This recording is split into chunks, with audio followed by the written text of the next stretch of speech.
দখল ও ভরাটে বিলুপ্তির পথে মাদারীপুর পৌরসভার খালগুলো। কাগজে কলমে 22টি খাল থাকলেও বাস্তবে এর সংখ্যা অনেক কম বলে জানিয়েছেন স্থানীয়রা। এই কারণে বাড়ছে জলাবদ্ধতা, হুমকির মুখে পরিবেশ ও জীববৈচিত্র্য।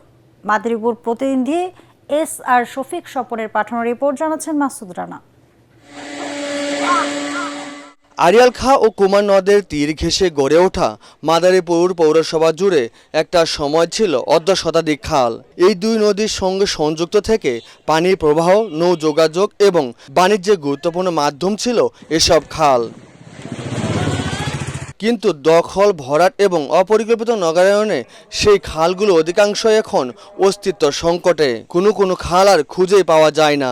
ময়লা, যানজট, পলিথিন, আবর্জনা, তারপরে বোতল সবকিছু ফেলে খাল একেবারে অনেক বড় খাল ছোট হয়ে আসছে আকার। ড্রেনটা পর্যন্ত তলিয়ে বৃষ্টির পানি উপরে উঠে যায়, যার ফলে শহরে জলবদ্ধতার সৃষ্টি হয়। খালটা যদি নিষ্কাশন করা যায় নদীর থেকে, তাহলে আমাদের হাজির হওয়ার দিক দিয়ে অনেক কিষণ করা যাবে। পানির প্রবাহ বন্ধ হয়ে যাওয়ায় এর প্রভাব পড়ছে শহরের পরিবেশ ও মানুষের জীবনে। তাই এসব খাল দখলমুক্ত করে পুনঃখননের দাবি স্থানীয় পরিবেশ কর্মীদের। আমি আশা করব এই বর্তমান সরকার এই খালগুলিকে, যেগুলি বড় বড় বিল্ডিং হয়ে গিয়েছে সেগুলি না ভেঙে, যেগুলি এখন কিছুই হয় না, শুধুমাত্র ভরাট করে বাউন্ডারি ওয়াল করে রেখে দিয়েছে, সেগুলি উদ্ধার করে খাল খনন করে আমাদের পরিবেশকে উন্নতি করুক। খালগুলো তালিকা তৈরি করে পুনরুদ্ধারের কথা জানালেন পৌর প্রশাসক। যে রেকর্ডে যে খালগুলো আছে সেগুলো আমরা একটা তালিকা করে চিহ্নিত করে এগুলো যে খনন করা প্রয়োজন এবং যে খালের পাশ দিয়ে ওয়াকওয়ে করা যাবে সেই বিষয়গুলো নিয়ে আমরা আসলে কাজ স্টার্ট করেছি।